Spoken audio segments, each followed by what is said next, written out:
성도 여러분, 밤새 안녕히 주무셨습니까? 참 한 해가 빨리 지나가네요. 세월이 참 빠릅니다. 3주만 있으면 올해도 다 가네요. 함께 찬양드림 하나님 예배자 나가겠습니다. 29장, 예전 찬송 29장입니다. 성도요 다 함께 하나님 찬양합니다. 29장입니다.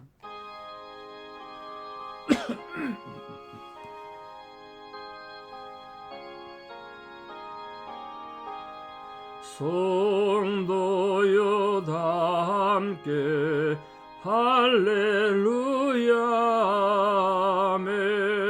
주 찬양하여라 할렐루야매 주 보좌 앞에서 택하신 은혜를 다 찬송하여라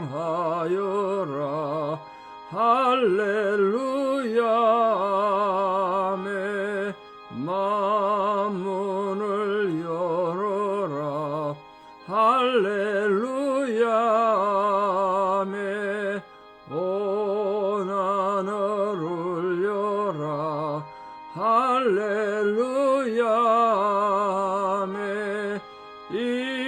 인도자 되시며 친구가 되신 주 그 사랑 끝없다 할렐루야매 주 찬양하여라 할렐루야매 찬양은 끝없다 할렐루야매 거룩한 집에서 주 은총 기리며 늘 찬송 부르자 할렐루야 아멘. 아멘. 함께 신앙 고백 드리겠습니다. 나는 전능하신 아버지 하나님 천지의 창조주를 믿습니다. 나는 그의 유일하신 아들 우리 주 예수 그리스도를 믿습니다. 그는 성령으로 잉태되어 동정녀 마리아에게서 나시고 본디오 빌라도에게 고난을 받아 십자가에 못 박혀 죽으시고 장사된 지 사흘 만에 죽은 자 가운데서 다시 살아나셨으며 하늘에 오르시어 전능하신 아버지 하나님 우편에 앉아 계시다가 거기로부터 살아있는 자와 죽은 자를 심판하러 오십니다. 나는 성령을 믿으며 거룩한 공교회와 성도의 교제와 죄를 용서받는 것과 몸의 부활과 영생을 믿습니다. 아멘. 2023년 12월 8일 금요일 새벽 하나님 주신 말씀 사무엘상 마지막입니다. 사무엘상 31장 7절에 13절 사무엘상 31장 7절에 13절입니다. 지난 한 6개월 동안 사무엘상 공부해 왔는데 오늘 그 대단의 마지막을 맞이했습니다. 사무엘상 31장 7절에 13절 봉독에 올립니다. 골짜기 저쪽에 있는 이스라엘 사람과 요단 건너쪽에 있는 자들이 이스라엘 사람들이 도망한 것과 사울과 그의 아들들이 죽었음을 보고 성읍들을 버리고 도망하며 블레셋 사람들이 이르러 거기에서 사니라. 그 이튿날 블레셋 사람들이 죽은 자를 벗기러 왔다가 사울과 그의 세 아들이 길보아 산에서 죽은 것을 보고 사울의 머리를 베고 그의 갑옷을 벗기고 자기들의 신당과 백성에게 알리기 위하여 그것을 블레셋 사람들의 땅 사방에 보내고 그의 갑옷은 아스타로스의 집에 두고 그의 시체는 벳산 성벽에 못 박음에 길랏 야베스 주민들이 블레셋 사람들이 사울에게 행한 일을 듣고 모든 장사들이 일어나 밤새도록 달려가서 사울의 시체와 그의 아들들의 시체를 벳산 성벽에서 내려가지고 야베스에 돌아가서 거기서 불사르고 그의 뼈를 가져다가 야베스 에셀나무 아래에 장사하고 7일 동안 금식하였더라. 아멘. 자, 이 한 나라가 얼마나 큰 위기를 겪는지 비극적 장면을 보시겠는데요. 이 사울 한 사람의 범죄가 개인의 죽음으로 끝나는 게 아니고 자기 조국에 엄청난 비극을 가져왔습니다. 뭐 지도자 책임이 그만 크다는 뜻이겠죠. 뭐 지금도 그런 거 아닙니까? 나라 지도자들이 똑바로 서지 못하면 엄청난 혼란과 갈등이 생기죠. 그러니까 우리 미국이나 한국이나 또 지금 전쟁 중인 나라들이나 우리가 그래서 기도 많이 해야 되리라 생각합니다. 특히 미국은 대통령이 누가 되냐에 따라서 미국뿐만 아니라 전 세계에 좀 영향을 주니까 걱정이 많습니다. 특히 우리는 두건 친정 조국 한국이 있지 않습니까? 미국에 어떤 대통령이 나섰냐에 따라서 한국은 지금 여러 가지 걱정을 많이 한 기사를 봤는데요. 그 나라를 위해서 기도를 많이 해야 될 것 같아요. 자, 오늘 본문 보면 7절에 보십시오. 골짜기 저쪽에 있는 이스라엘 사람과 요단 건너쪽에 있는 자들, 이 사람들은 요단강 동쪽 편에 있는 이스라엘 백성입니다. 전쟁한다고 하니까 지금 요단강 건너서 다시 서쪽으로 와서 전쟁했단 말이야. 그런데 이스라엘 군대가 도망하는 것도 보고 또 사울과 그의 아들들이 죽었단 말이야. 왕이 죽었어요. 왕이 전쟁하다. 전쟁하다 왕이 죽으면 끝나는 거 아닙니까? 나라 망하는 거 아닙니까? 왕자도 다 죽었어. 그러니까 백성들이 어떤 선택을 할 것이냐. 야, 우리 왕은 죽었지만 나라를 지키자. 그래, 목숨 걸고 싸울 것인가. 무슨 충성심이 있겠습니까? 사울 밑에. 그래, 그들이 전부 도망가 버렸어요. 이제 기가 막힌 노릇이죠. 전쟁을 하는데 지금 적군이 들어와 있는데 다 도망가 버렸다는 거예요. 독립운동 하는 사람도 없고, 그래서 다 도망갔어. 그래서 7절에 이렇게 되어 있습니다.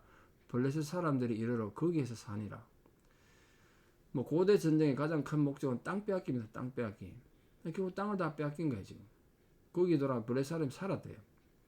그러니까 오래도록 거기 지금 블레셋 진영이 돼버린 겁니다. 이스라엘 땅이. 그러니까 하나님 뜻을 거역한 한 죄인으로 말미암아서 이 이스라엘은 이렇게 큰 어려움도 당하고 국민들 전체 멸망하게 이른다는 이 사울의 실패를 우리가 눈여겨보게 되겠습니다. 본인도 비참하게 죽고 자식들도 다 죽고 참 얼마나 안타까운 일입니까? 사울은 어떤 상황을 당했나 보십시오. 죽은 뒤에도 그냥 편히 못 죽었습니다. 사울이. 이 블레셋 군대가 전쟁하고 나면 이제 시체를 치워야 될 거 아닙니까? 그리고 계수한단 말이에요. 아군이 얼마나 죽고 적군이 얼마나 죽었나. 다니다 보다가 사울의 시체와 사울 아들때 시체를 발견했어요. 왜 사울의 시체를 쉽게 발견했을까요? 옷이 달랐거든요. 왕이 입고 있는 옷이니까. 왕자들 입는 옷은 달랐단 말이에요. 그래서 그 사울의 목을 베고 또 갑옷은 벗겨가지고 블레셋 땅 방박 곡곡에 다 보냈다는 거. 여기저기 전쟁에 승리했다.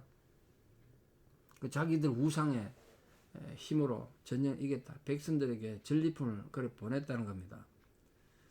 그리고 두 가지를 그 뒤에 했는데, 그리고 그 갑옷은 아스타롯 신당에 보관했습니다. 아스타롯 신당에.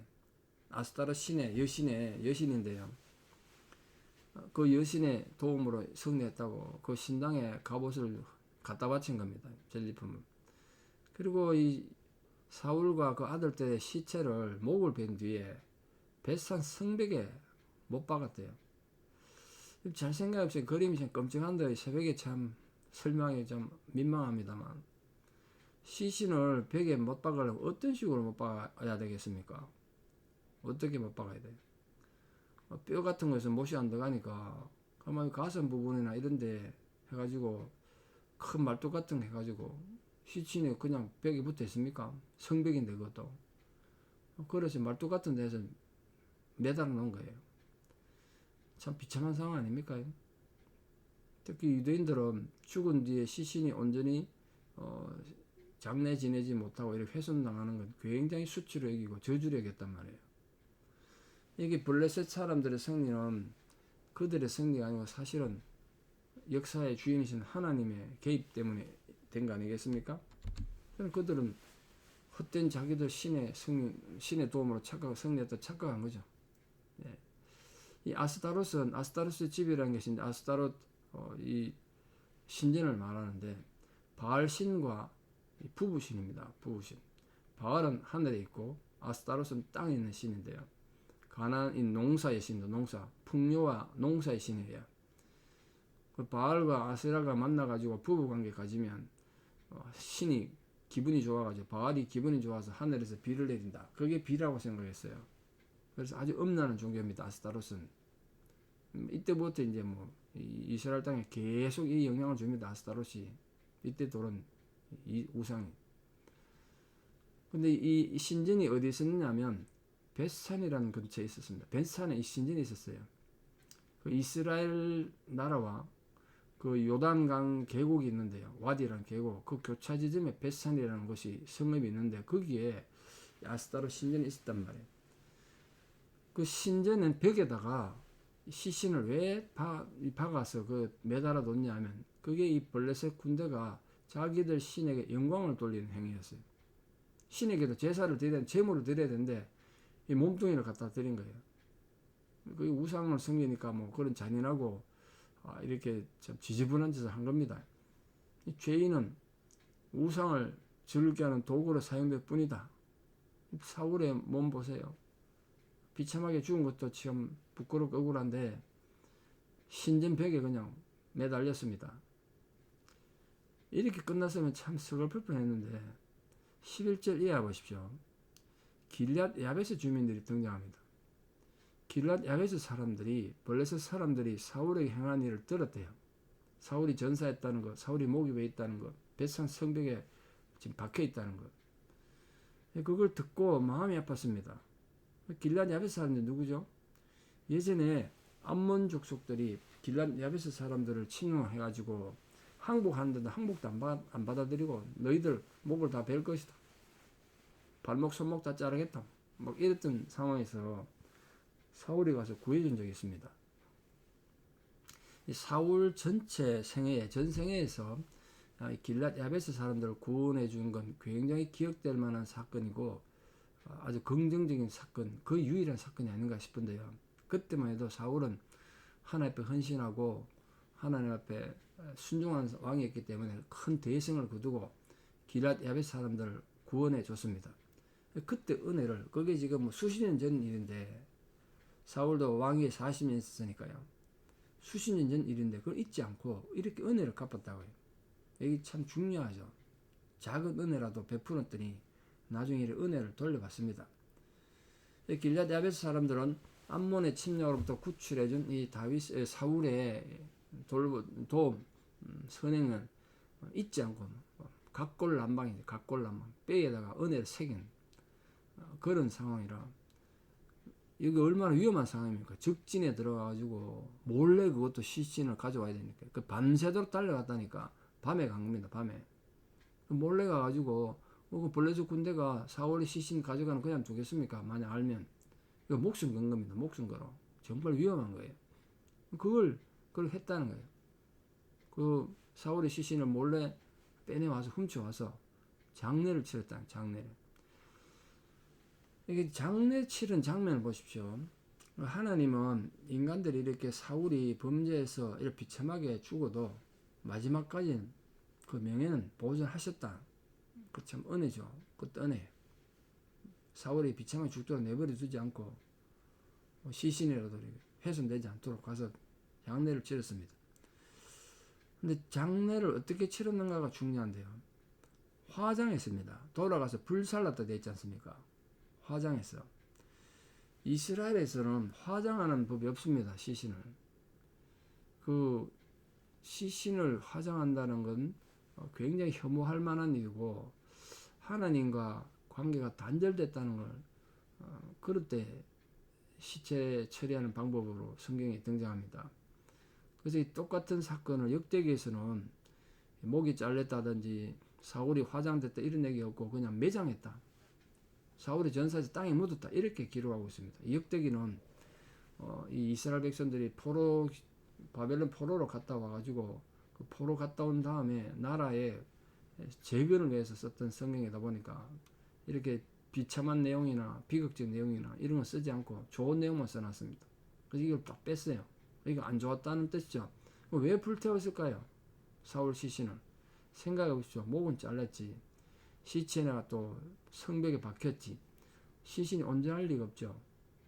그러니까 그 요즘처럼 뭐 119 구급대가 있는 것도 아니고 그런 시신을 지금 또 자기들 고향까지 데려가야 되잖아. 갖고 갈 수가 없어요. 그걸 지금 제대로 관리할 수 없으니까 야베스로 돌아가가지고 시신을 불태운 겁니다. 그대로는 장례 치르기가 힘들었던 것 같아요. 그래서 사울에 대한 마지막 존경심으로 불태우고 나면 뼈는 남았을 거 아닙니까? 그 뼈는 가져다가 야베스 에셀 나무에 아래 심었다. 그 존경의 의미로 그렇게 했습니다. 그리고 7일 동안 금식했다고 되어 있습니다. 7일 동안 한 주간 금식했죠. 그건 이스라엘 왕을 애도하는, 왕이 죽었을 때 애도하는 공식적 행사가 7일입니다. 예전에 사무엘이 죽었을 때도 7일간 금식하고 했는데, 근데 사무엘이 죽었을 때는 모든 백성들이 애국했다, 그런 내용 있지 않습니까? 근데 사울의 죽음에 대해서는 백성들이 애국했다든지 슬퍼했다든지 이런 내용이 없습니다. 백성들한테는 지금 인기가 없는 거예요. 백성들 입장에서 뭘 좋아하겠습니까? 나라 망하게 할 왕인데. 그리고 그렇게 폭군이었는데, 사울이 하나님 앞에 순종하는 삶을 살았으면 그의 인생이 이렇게 어둡고 불행하게 끝나진 않았을 것이다. 안타까운 거 아닙니까? 한때는 하나님 앞에 겸손해서 나 같은 게 뭐 왕이 되겠습니까?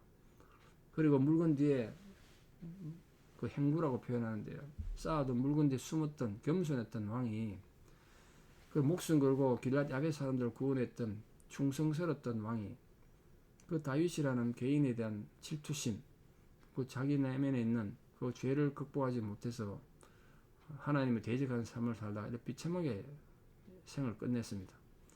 우리 타산지석 삼아서 이 사울의 실수와 실패를 우리가 교훈 삼아서 우리 성도님들은 이런 비극적 일을 겪지 않도록 어떤 상황에서든 하나님께 충성하고 헌신함으로써 하나님께 영광이 되고 또 하나님의 기쁨이 되는 자들로 한 세상 사시다가 하늘나라 가기를 바랍니다. 특별히 우리 어르신들은 마지막 죽음을 위해서 죽음의 복을 달라고 기도 많이 하셔야 됩니다. 저는 임종을 참 많이 해봤는데 이 죽음이 아름답지 못한 분을 참 많이 봤습니다. 그러나 죽음이 정말 아름답게 가는 분도 정말 많이 봤거든요. 여러분이 마지막 하늘나라 갈 때 그 죽음의 모습조차도 하나님께 영광이 되고 많은 사람들이 은혜 되도록, 여러분, 내가 하나님 앞에 하나님께 영광을 가리지 않고 기쁨으로 천국 갈 수 있도록 해달라고 어르신들 기도 많이 하시고 병상에서라도 기도 많이 하셔서 우리 가는 마지막은 이 사울처럼 불행하게 끝나지 않고 영광과 승리의 찬양 속에서 이 지상의 삶이 끝날 수 있도록 우리 모든 성도님들에게 하나님의 은혜가 함께하기를 진심으로 축복합니다. 기도드리겠습니다. 하나님, 오늘 우리가 사울의 마지막 최후를 보았습니다. 하나님께 부름받았던 나라의 왕으로 세워졌지만 사울은 실패한 왕이었습니다. 그리고 이렇게 비극적 생을 마감하게 되는 안타까운 상황을 보았습니다. 본인도 비극적으로 죽고 나라는 망해버린, 적군에 침략당하는 안타까운 상황이 됐습니다. 이런 사울의 실수를 통하여 우리가 하나님 앞에 어떻게 하든지 충성되고 하나님을 헌신하고 하나님을 사랑하는 백성으로 살아갈 수 있도록 우리에게 헌신과 결단을 허락하여 주시옵소서. 오늘 사울의 최후를 보면서 우리의 마지막을 위해서도 기도드립니다. 우리도 언젠가 이 땅을 다 떠나서 하나님 앞에 가야 될 텐데 우리 마지막 가는 모습이 이렇게 사울처럼 하나님 영광을 가리는 모습이 아니고 하나님께 영광을 돌리는 승리자의 모습으로 이 땅 떠날 수 있도록 우리의 마지막에 은혜를 더하여 주시옵소서. 이제는 우리 주 예수 그리스도의 은혜와 하나님 아버지의 만극하신 사랑과 성령님의 위로교통 역사하심이 우리 삶이 다하는 그 순간까지 하나님께 영광이 되는 삶을 살기를 소망하고 결단하는 우리 사랑하는 성도님들의 신앙의 고백 위에 또 우리 사랑하는 자녀들의 삶 위에 특별히 지금도 병상에서 하나님의 위로를 구하는 모든 성도님들, 모든 어르신들 기도 위에 이제부터 영원토록 함께 하시옵기를 간절히 축원하옵나이다. 아멘. 여러분 하루도 믿음으로 승리하시고 내일 토요일날 또 뵙겠습니다. 감사합니다.